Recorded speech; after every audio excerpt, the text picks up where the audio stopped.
A Republican from the deep red state of Florida is calling out Trump's immigration policy. Newsweek reports State Senator Ileana Garcia, a co-founder of the pro-Trump group Latinas for Trump, took to social media to voice her opposition, directly criticizing both the policy and Stephen Miller, the architect behind the Trump administration's hardline immigration measures. Quote, "This is not what we voted for," Garcia wrote in a post on X. "I have always supported Trump through thick and thin. However, this is unacceptable and inhumane." Okay, I see you. Not half bad. Now, here's the problem. Trump was still campaigning on this stuff. So in a way, it kind of was what you were voting for. You understood that this was something that was on the table. I mean, when you're voting for Trump, you probably should understand that everything is on the table because this guy is a loose cannon. So the remarks come as the president's immigration agenda sows fear into immigrant communities in South Florida. Hundreds of thousands of Cuban and Venezuelan immigrants have been impacted by the administration's decision to revoke temporary protective status. These communities largely backed Trump in the November election, contributing to his victory in Miami-Dade County. President Trump vowed that his administration would remove millions of individuals living in the U.S. without legal status. The White House has said it will go after the worst of the worst and said anyone living in the country illegally is a criminal. So they're not just going after the worst of the worst. They're going after the best of the best, arguably. But yeah, it's totally reckless. It's totally like over the top. And yeah, there was some discussion early in Trump's term of like, okay, how well are they going to be able to actually pull this off? How quickly will they be able to pull this off? Tom Homan, the border czar, seem to be getting at this idea that, you know, we might not have the resources.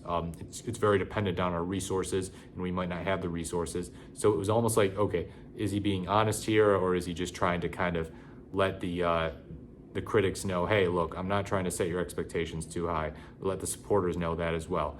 Like, you know, we're not going to deport everyone, but you know, they're going pretty hardcore right now. So Garcia said, "I understand the importance of deporting criminal aliens, but what we are witnessing are arbitrary measures to hunt down people who are complying with their immigration hearings, in many cases with credible fear of persecution claims, all driven by a Miller-like desire to satisfy a self-fabricated deportation goal." I love her excoriation of Stephen Miller here, because Stephen Miller is one of those guys, he's very behind the scenes. I mean, I can't say I've seen a ton of interviews with him or anything like that.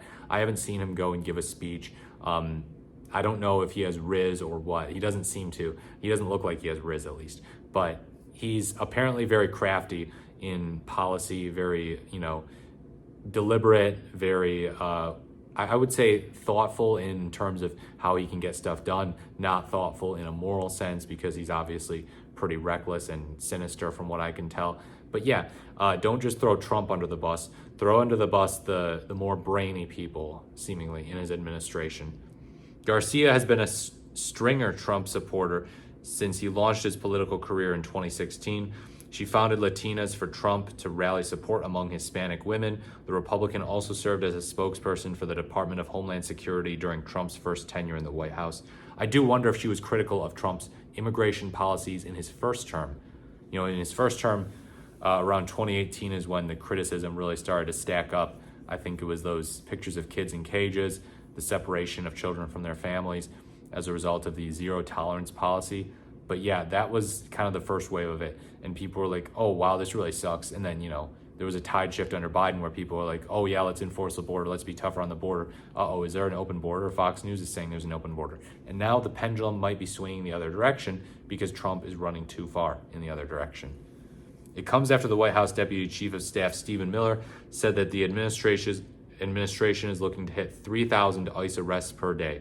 Meanwhile, Republican Congresswoman Maria Elvira Salazar also appeared to shift her stance amid Trump's crackdown. She expressed unease with the policy, saying the uncertainty in her community has left her heartbroken. Quote, "Any illegal alien who's deported from the U.S. receives due process, and if they have pending asylum claims, they are adjudicated by USCIS prior to any removal," White House spokesperson Abigail Jackson told Newsweek.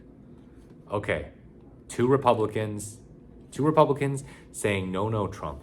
And it's really interesting that she's a longtime Trump supporter. She goes back to the 2015, 2016 days. She should have known that this was going to happen, though. Our patience does kind of wear thin at a certain point where it's like, really, so you feel a little more sensitive about deporting immigrants than you do some of the other stuff. I don't even think mass deportations are the worst policy that Trump has enacted. I think destroying our entire federal government is among the worst. I think it tops the immigration policies, although the immigration policies are egregious in their own respect, especially with the violation of due process. But yeah, this is where she's finally drawing a line in the sand. Some Trump supporters won't draw a line in the sand at all, and they'll continue to cultishly worship him. I bet even if he did legitimate open border policy, they would still support him because they're in a cult. I don't know, they would say it's 3D chess, 4D chess, or whatever. Let me know what you think about this Republican calling out Trump's immigration policy. Please like, comment, or subscribe to the channel. This is the more the merrier. Thank you very much for watching, and I look forward to speaking to you in my next video.